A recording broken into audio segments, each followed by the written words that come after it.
আসসালামু আলাইকুম রহমতুল্লাহি বারাকাতু।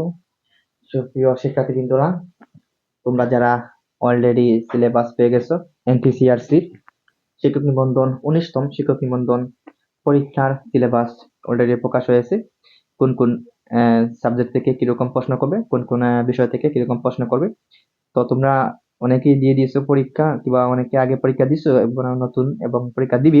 তো তোমাদের জন্য আজকের এই একটি আয়োজন। তো সবার আগে আমি একটি কথা বলবো, তোমরা যারা আমার চ্যানেলে নতুন, চ্যানেলটি সাবস্ক্রাইব করেন এবং একটি লাইক করবেন। আপনারা সাবস্ক্রাইব করেন, আবার কমেন্ট করেন, যে কোনো করেন না কেন একটি লাইক করবেন, যাতে অন্যের কাছে ভিডিওগুলো পৌঁছে যায়। তো আজকে আমরা আপনাদেরকে দেখাবো কোন কোন অধ্যায় থেকে, কোন কোন পার্ট থেকে এমসিকিউ প্রশ্ন করবে এনটিসিআর সি সিএ। তো দেখবে আমি আজকে দেখাবো তোমাদেরকে। তো তোমরা যেগুলো পড়বা, আজকে যে বিষয় আলোচনা করব, তোমরা যে অধ্যায় থেকে পড়ো না কেন, আমি বলবো মেইন বেসিকটা তোমরা পড়বা। কি পড়বা? মেইন বেসিকটা পড়বা। তো আমরা দেখি আজকে নিবন্ধন পরীক্ষা এনটিসিআর সিএ শিক্ষক নিবন্ধন পরীক্ষা সিলেবাস স্কুল পর্যায়ে 1। এখানে আমি স্কুল পর্যায়ে 1 দিয়েছি, এখানে স্কুল পর্যায়ে 1, স্কুল পর্যায়ে 2 এবং কলেজ পর্যায়ে একই সেম থাকবে। এই বিষয়গুলো একই সেম থাকবে, সিলেবাস একই সেম থাকবে। তো তোমরা দেখে নিবা, বিষয় কোড দেখেন, তারপরে পূর্ণ মান দেখেন। আচ্ছা, আমরা এখন সাবজেক্টে মেইন অংশে চলে যাব। তো মেইন অপশন হচ্ছে, প্রথমে থাকবে কি বাংলা। প্রথম হচ্ছে কি বাংলা। বাংলা থাকবে 25 মার্ক। বাংলা থাকবে কি মার্ক? 25 মার্ক থাকবে। প্রথমে দেখবো কোন কোন অধ্যায় থেকে প্রশ্ন করবে। আমরা এখন দেখবো প্রথম অধ্যায় হচ্ছে, 1 নম্বর অধ্যায় হচ্ছে ভাষারীতি ও বিরাম চিহ্নের ব্যবহার। দ্বিতীয় হচ্ছে বাগধারা ও বাগবেদী, ভুল সংশোধন বা শুদ্ধকরণ, যথার্থ অনুবাদ। ও চতুর্থ হচ্ছে যথার্থ অনুবাদ থাকবে। 5 নম্বর হচ্ছে সন্ধি বিচ্ছেদ। 6 নম্বর হচ্ছে কারক বিভক্তি। 7 নম্বর হচ্ছে সমাস ও প্রত্যয়। 8 নম্বর হচ্ছে সমার্থক শব্দ ও বিপরীতার্থক শব্দ। 9 নম্বর হচ্ছে বাক্য সংকোচন। 10 নম্বর হচ্ছে লিঙ্গ পরিবর্তন।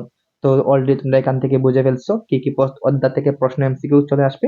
এখানে মোট 10টি অধ্যায় মেন বলতে পারো। এই যে বাংলা দ্বিতীয় পত্র যেটা রয়েছে, সম্পূর্ণ দ্বিতীয় পত্র তোমরা আয়ত্ত করে ফেলবা। তো মেইন বেসিকটা পড়বা।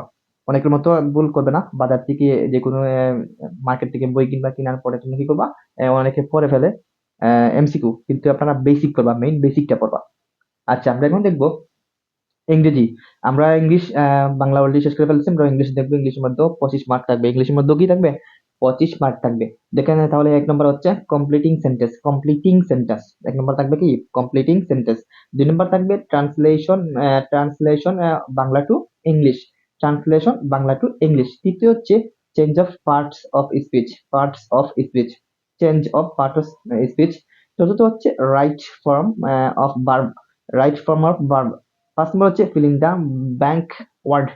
6 নম্বর হচ্ছে ট্রান্সফরমেশন অফ স্পিচ। তারপর হচ্ছে 7 নম্বর হচ্ছে সিনোনিমস অ্যান্ড অ্যান্টোনিমস। 8 নম্বর হচ্ছে idioms and phrase. Idioms and phrase. তো অলরেডি তোমরা দেখে ফেলছো ইংলিশ থেকে 8টি অধ্যায় থাকবে। 8টি সাবজেক্ট থেকে 8টি, অর্থাৎ 8টি টপিক থেকে তোমাদেরকে এখানে এমসিকিউ তুলে ধরবে। এই 8টি অপশন থেকে তোমাদেরকে 25টি এমসিকিউ দিয়ে দিবে। তো তোমরা কি করবা, মেইন বেসিক টুকু পড়বা। মেইন বেসিক টুকু প্রত্যেকটি দেখো, প্রথম রয়েছে কমপ্লিট সেন্টেন্স, কিভাবে কমপ্লিট সেন্টেন্স চেনা যায় এবং সহজভাবে রুল গুলো তোমরা মনে থাকবে এবং তোমরা এগুলো আয়ত্ত করবা। আমরা এখন চলে যাব গণিতের মধ্যে। এখন আমরা গণিতের মধ্যে আমরা চলে যাব। তো দেখবো আমরা গণিত থেকে কি কি প্রশ্ন করবে। গণিতের মধ্যেও থাকবে 25 মার্ক। তোমরা দেখাচ্ছে, তোমাদেরকে এখন দেখাবো আমি পাটিগণিত থেকে লসাগু, গড় থাকবে, লসাগু থাকবে এবং গসাগু থাকবে। ঐহিক নিয়ম, শতকরা, সুদ কষা, লাভ ও ক্ষতি, সমানুপাত, এগুলো থাকবে পাটিগণিত থেকে। বীজগণিত থেকে কি কি থাকবে দেখুন, তোমাদেরকে আমি বলছি। উৎপাদক বর্গ এবং গণ সম্মিলিত সূত্রাবলী ও প্রয়োগ ও গসাগু এবং বাস্তব সমস্যা সমাধানের, এগুলো থাকবে। তারপর হচ্ছে বীজগণিতিক সূত্র ও গঠন ও প্রয়োগ, সূচক ও লগারিদমের সূত্র ও প্রয়োগ, জ্যামিতি, রেখা, কোণ, ত্রিভুজ, চতুর্ভুজ, ক্ষেত্রফল ও বৃত্ত, সাম্প্রতিক সাধারণ ধারণা, নিয়ম, প্রয়োগ। অলরেডি তোমরা বুঝে ফেলছো কি কি প্রশ্ন করবে। এই সমস্ত অধ্যায় থেকে তোমরা কি করবা, তোমরা এগুলো প্র্যাকটিস করবা। কি করবা, প্র্যাকটিসের উপরেই কিন্তু কিছু হয় না। তোমরা প্র্যাকটিস করবা এবং বিভিন্ন এই এখন হচ্ছে আধুনিক যুগের মাধ্যমে ইন্টারনেট, সোশ্যাল মিডিয়ার মাধ্যমে তোমরা ইউটিউবের মধ্যে অনেকগুলো ক্লাস পাবা। বিভিন্ন তোমরা সার্চ দিবা, যে বিষয় বুঝো না তোমরা যে বিষয়ে সার্চ দিবা, তারপরে বুঝবা, ভিডিওগুলো দেখবা, এক এক করে 3 থেকে 4টা 5টা ভিডিও দেখবা। তারপরে দেখবা কোন ভিডিওর মধ্যে তোমরা সহজে বুঝতে পারছো, কোন শিক্ষক, কোন স্যার সহজে বোঝানোর চেষ্টা করেছেন, বুঝতে পারছো, তোমরা এগুলো ভিডিও দেখবা। তো আমি একটি বলবো, Night24 একটি ক্লাস রয়েছে, এটা ইংলিশ বাংলা সবকিছু একটা ওয়েবসাইট। ফেসবুক পেজ, সেটাকে তোমরা একটু ফলো করবা। তো আমরা দেখবো এখন সাধারণ জ্ঞান থেকে কি কি প্রশ্ন করবো আমরা এখন দেখবো। দেখো এখানে সাধারণ জ্ঞান থেকে 25 মার্ক, সেম কাহিনী, 4টি বিষয় থেকে 4 25 100 মার্ক থাকবে, 100 মার্ক থাকবে। দেখেন আমরা কি, 1 নম্বর হচ্ছে বাংলাদেশ সাম্প্রতিক বিষয়, বাংলাদেশে কি সাম্প্রতিক বিষয়।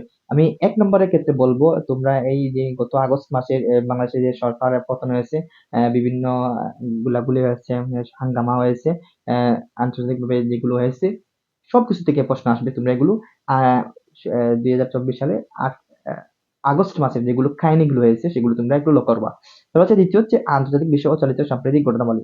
বিভিন্ন আন্তর্জাতিক যে প্রত্যেকটি আন্তর্জাতিক মানে কি সবকিছু মিলিয়ে প্রশ্ন করবে, সাম্প্রতিক যে ঘটনাবলী থেকে প্রশ্ন করবে, তোমরা সেগুলো একটু খেয়াল রাখবা। তৃতীয় হচ্ছে বিজ্ঞান, প্রযুক্তি, পরিবেশ ও রোগ ও ব্যাধি সম্পর্কিত মৌলিক জ্ঞান ও বিভিন্ন প্রাকৃতিক দুর্যোগ।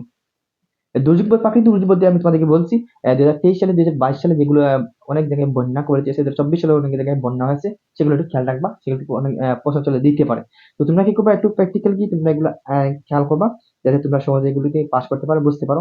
তোমরা মেইন বেসিক গুলা পড়বা, কিন্তু যখন পড়বা তোমরা তোমাদেরকে বলবো এই সাধারণ জ্ঞান থেকে তোমরা এগুলো মুখস্থ করবা, কারণ এগুলো বুঝেও পড়বা, মুখস্থ